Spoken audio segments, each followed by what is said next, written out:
We're starting to get some early reactions coming in for Marvel's Fantastic Four, and so far they seem generally positive from the critics who got early screenings of it. Fantastic Four first reactions say film is one of the best things Marvel has ever made, with stunning visuals and excellent performances from leading cast. Now I'm going to really dive into what critics are saying about this and what I think this could mean for the box office potential for Fantastic Four. But before I get into that, make sure you click that subscribe button if you want to stay up to date with the latest entertainment news. And if you can, click that like button and leave a comment too, because the engagement really helps out with the channel.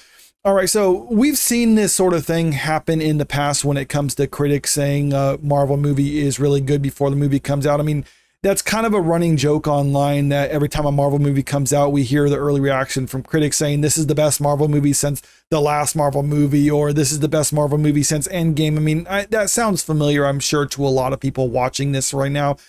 And there is some truth to that, because critics, I'm not necessarily saying they're told to give positive reviews for the movie, but you have to understand when the studio is putting on these early screenings for critics, it's part of the marketing campaign for the movie. And while they're not necessarily explicitly telling critics to violate their professional integrity and give it a positive review because they're told to do that, they are handpicking critics to watch these movies that they feel is probably going to give them more of a favorable reaction than what general audiences might give. Now, this isn't to say that the critic early reactions are necessarily going to be the opposite of what audience have seen, because we have seen in the past that they say, like when it comes to Thunderbolts, early reactions claim the film is a home run for Marvel Studios.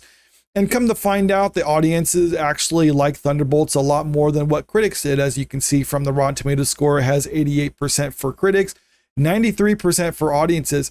However, this did not translate to box office success for Thunderbolts. It brought in just over $382 million globally on a budget of around $180 million. So short of what they needed to in order to be profitable. And there's a lot of reasons why that could be the case. And it could just be as simple as Marvel is a tarnished brand and people weren't necessarily willing to give them the benefit of the doubt, even with that positive word of mouth. Or maybe it's just because general audiences weren't as familiar with Thunderbolts. The only character that people who only seen the Marvel movies and never watched any of the shows would be familiar with would be Bucky, and maybe that wasn't a big enough box office draw to get people in the theaters, even with the good word of mouth. So that could be why it failed. But Fantastic Four is considerably more noticeable amongst general audiences, especially comic book fans. So maybe the good word of mouth, if that does hold true, will be enough to actually bring people out to theaters to turn it into box office profitability for Marvel. Marvel's A Fantastic Four First Steps has been unveiled to members of the film press, and first reactions are praising the MCU epic as a visual feast with snappy, confident storytelling. Next Best Picture editor-in-chief Matt Naglia wrote on X that the Marvel tentpole lives up to its namesake of fantastic, hailing the film's excellent leading quartet and delightful retro-futuristic aesthetic. Now, that's something I actually have enjoyed about the early previews that we've seen so far in the trailers that we've gotten, was the aesthetic of the movie. I think it does look interesting, and it's obviously personal preference. I can understand if someone outright just hates the aesthetic of the movie, but it's something that I personally enjoyed, and it sets it apart a little bit more from what we've seen with Marvel movies in recent years. He wrote, combined with Matt Shakman's snappy, confident storytelling, this is an intriguing and satisfying first step from Marvel's new team. Easily the best depiction of this quartet on screen to date, as the MCU continues to regain control of the ship and steer it closer to Doomsday.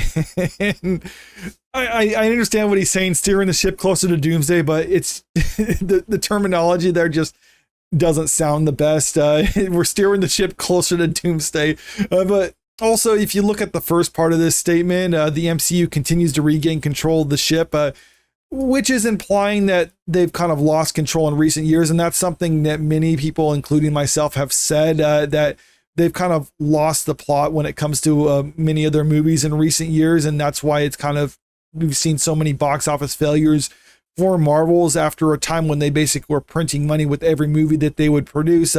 And this is something that many people within the media have tried to defend by saying, like, no, that Marvel's actually doing good for X, Y, and Z reasons. And we've seen this when it comes to every time a Marvel movie is set to release, the media says, like, yes, this movie's great. And it's only after the fact that they kind of sheepishly admit, like, okay, fine, that movie didn't do good, but this next movie's going to do good. Now, it could be true that these early reactions from critics are going to be good for the movie, or going to help get people to the movie, but I don't think general audiences are concerned as much when it comes to what critics say. I think general audiences are more concerned with word of mouth, and if word of mouth turns out to be positive, then maybe that's going to get people into the theaters to see the movie, but there's a lot of competition, so we'll just have to wait and see, but I'll get more on that moment. But first, let's look at what other critics are saying. So entertainment journalist Brandon Davis also took to X to share his thoughts. He wrote that Fantastic Four was one of the best things Marvel has ever done, and compared the visuals to those of Christopher Nolan's Interstellar.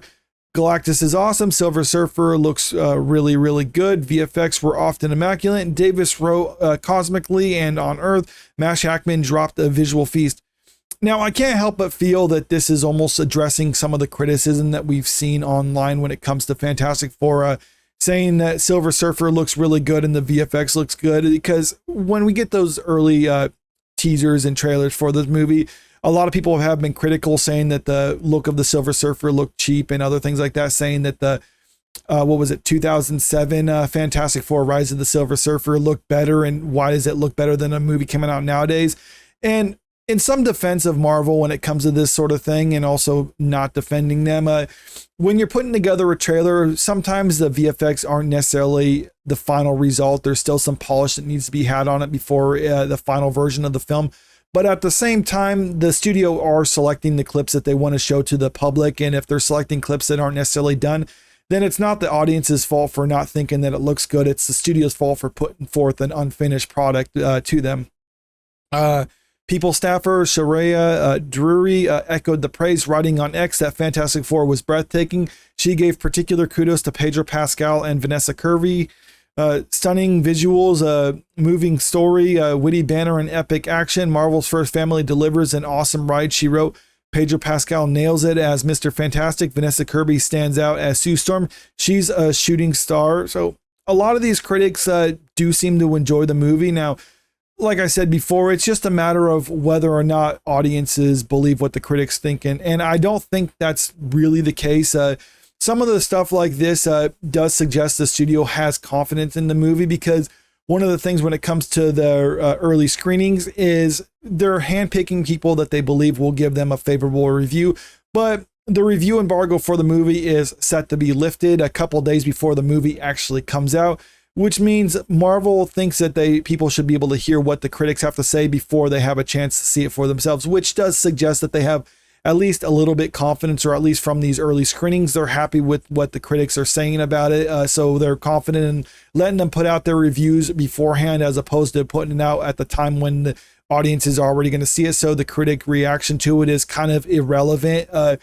But whether that actually is enough to carry it to success, we'll have to wait and see, because there's a lot of competition at the box office. Jurassic World is still doing really well. Superman's going strong, has positive word of mouth. Strong second weekend hold. Maybe the positive word of mouth for Superman is going to get a lot of people to forego even giving Fantastic Four a chance, and instead spending their money on Superman. Or maybe Fantastic Four is just going to be so overwhelmingly positive that it's going to have not only a strong opening weekend, but a strong box office hold, which is something that it needs to have happen in order for it to be profitable. Because right now, the early projections are saying maybe $125 million domestically on the high end, which is not necessarily a bad amount to make during its opening weekend. But given the budget of around $200 million for this movie, it probably needs to break around $600 million in order to be profitable for the studio. And we saw when it comes to Thunderbolts, even though the opening weekend for it was significantly lower than what was expected for Fantastic Four on the high end, still, that was around 40% of its entire box office gross during its opening weekend. So if that turns out to be the case for Fantastic Four, then they might not be enough to reach profitability for the studio. But if it has strong word of mouth, it not only is enough to get general audiences to give it a chance who didn't give it a chance during the opening weekend, but also get repeat viewing, then it's possible that it could eke out a slight profit for the studio. But let me know what you think about this in the comment section below. Do you trust the critics, or are you just going to kind of wait and see what audiences say before you're willing to actually shell out your hard-earned money to go see it in theaters? Or are you going to go see Superman or something else? Comment below, let me know. And also, if you haven't already, make sure you click that subscribe button if you want to stay up to date with the latest entertainment news. And don't forget to click the like button and share this video out there because it really helps out with the channel. Thank you.